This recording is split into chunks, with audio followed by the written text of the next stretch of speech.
முத்தர்கள் தெவிட்ட புசித்து களிக்கும் நிஜமோன ஆனந்த அமுதே, முப்பாள் கடந்துளவோர் சிற்பரநவத்தின் நடுமூலத்து நல்ல அமுதே, பத்திமயர் பத்தி வைராக்கிய நிலைக்குமாறு பண்ணு நிலை இன்ப அமுதே,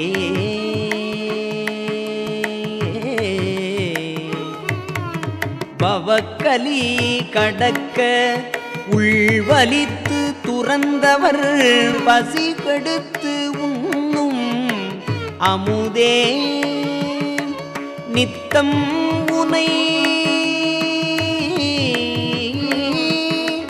நித்தம் உனை நினையும் என் புத்தி கருதுற்றபடி நிலையின்றி ஓடு நெஞ்சை நேர்பட நடத்தி ஐம்பொறிகளை அடக்கும் ஒரு நெறி நின்று என்னை தெரிந்து சித்தோடும் கூடி இனிதுய்ய என்னை ஆளரோ தித்திக்கும் முத்தி முதலே,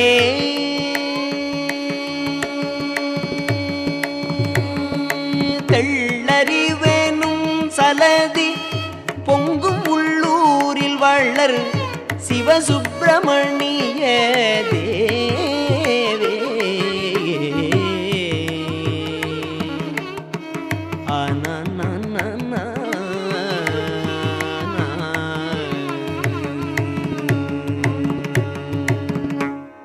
ஆறாவது பதிகம் எடுக்க போகிறோம். இதில் ஏன் சுவாமிகள் தித்திக்கும் முத்தி முதலே தெள்ளறிவு எனும் சலதி பொங்கும் உள்ளூரில் வளர் சிவசுப்பிரமணிய தேவி அப்படின்னு சொல்லிட்டு 100 தரம் சொல்ல வைக்கிறார் நம்மளை. இது கொஞ்சம் யோசிச்சு பாருங்களேன். தித்திக்கும் முத்தி முதலே தெள்ளறிவு எனும் சலதி பொங்கும் உள்ளூரில் வளர் சிவசுப்பிரமணிய தேவி அப்படின்னு சொல்லி 100 தரம் சாமி சொல்ல வைக்கிறார். 100 தரம் அவர் எழுதியிருக்கிறார். இந்த 3 வரியை முடித்து தான் அந்த பாட்டு முடியும். இது ஏன் அப்படின்னும் பொழுது நீ கவனித்து பார்த்தீங்கன்னா தெரியும். இந்த வேல்மாறல்ல இந்த ரகசியங்களை ஏற்கனவே நான் சொல்லியிருக்கிறேன். திருத்தணியில் உதித்தருளும் ஒருத்தன் மலை விருத்தன் எனது உளத்தில் உரை கருத்தன் மயில் நடத்து குகன் வேலை. இந்த நுனி நாக்கு மேல் அன்னத்தை தொட வைக்கணும். நுனி நாக்கு மேல் அன்னத்தை தொட்டதுன்னா கேசரி முத்திரைன்னு ஒன்று, நம்ம பயிற்சி எடுக்க வேண்டிய முத்திரைகளில் ஒன்று கேசரி முத்திரை. இந்த கேசரி முத்திரை, கேசரின்னா சிங்கம். அந்த ஒரு ஆன்மா அந்த உடலை நமக்கு தெரியாமல் இந்த உடல் கிடைச்சிருச்சு, நம்மளுடைய முயற்சியில் இந்த உடல் கிடைக்கல, இறைவன் கொடுத்தது இந்த உடல். இந்த உடலை வச்சு தான் இந்த ஆன்மா மோட்சத்துக்கு போகணும். அப்போ அந்த சிங்க முத்திரையை செய்யணும். அதெல்லாம் நாங்கள் பாராயணத்திரட்டு 2ல் ஆறுதி கேட்போம்ல, அதை போட்டிருக்கோம். நான் தினசரி கேசரி முத்திரை பயிற்சி செய்கிறேன் சுவாமிகள் சொன்னபடி அப்படின்னு சொல்லின்னு இருங்க. கேசரி முத்திரைன்னு ஒன்று ஞாபகம் வரும் அப்படின்றது. அதனால தான் அதுக்கு இந்த மேல் எண்ணத்தை தொடர பயிற்சி தான் இந்த தித்திக்கும் சொல்லும்போது நாக்கு எங்கே போகுது பாருங்க. மேல் எண்ணத்தை தொடும். முத்தி முதலே பாருங்க. தெள்ளறிவு எனும் சலதி பொங்கும் உள்ளூரில் வளர் சிவசுப்பிரமணிய தேவி அப்படின் பொழுது நுனி நாக்கு எப்படி மேல் எண்ணத்தை தொடுகிறதுன்னு பாருங்க. இதை 100 தரம் சொல்லி பயிற்சி எடுக்கும் பொழுது கேசரி முத்திரை அப்படி செஞ்சிங்கன்னா ஒத்தி எடுத்திங்கன்னா நம்மளுடைய உடல் ரொம்ப ஆரோக்கியமாக இருக்கும். எந்த மருந்தும் மாத்திரைகளும் இதிலேயே இதை உச்சரிக்கும் பொழுதே அவங்களுக்கு அதுலேயே வந்துடுது. அதுதான் இது சாமி இதை கொடுக்குறாரு, அந்த டெக்னிக்கை கொடுக்குற கேசரி முத்திரை. அந்த நுனிநாக்கு தொடர டெக்னிக்கை தான் இதை கொடுத்துருக்காரு. திருத்தணியில் உதித்தருளும் ஒருத்தன் மலை விருத்தன் எனது உளத்தில் உரை கருத்தன் மயில் நடத்து குகன் வேலைனாலும் இதுதான். அதனால் இதை நீங்கள் இதை புரிஞ்சிங்க. இந்த மாதிரி உச்சரிங்க. அவங்க கேட்குறது வேற, அவங்களே பாடுறது வேற. அவங்க நாக்கு இந்த மாதிரி உச்சரிச்சுன்னு இருந்தால், அவங்களுக்கு கேசரி முத்திரை பலன் பூர்ணமாக வந்தால், அவங்க உடம்பு நிறைய உள்ளே இருக்க அந்த 12 எலிமெண்ட்ஸ் சொல்லுவாங்க, அந்த கருவிகள் எல்லாம் செரிமான உறுப்புகள், குடல் உறுப்புகள் எல்லாமே ரொம்ப அற்புதமாக உமிழ்நீர் உள்ளே போய் வேலை செய்யும். இதை நீங்கள் பாருங்கள், இந்த பாடலை உச்சரித்து பாருங்கள். இப்போ இது அமுதே அப்படிங்கிற 6வது பாட்டுக்கு நம்ம கவனிக்க போகிறோம்.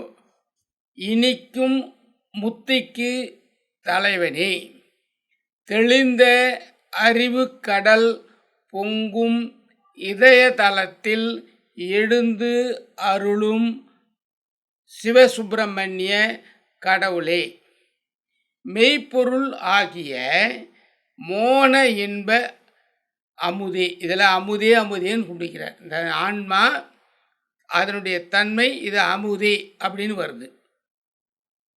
மோனம் என்பது உடலும் அசையாமல் இருக்கிறது. மௌனம்னா பேசாமல் இருக்கிறது, மோனம்னா உடலும் அசையாமல் இருக்கிறது. அந்த மாதிரி தான் அந்த ஆன்மா அசையாமல் இருக்குது, அசைவற்ற நிலையில் இருக்குது அந்த ஆன்மா.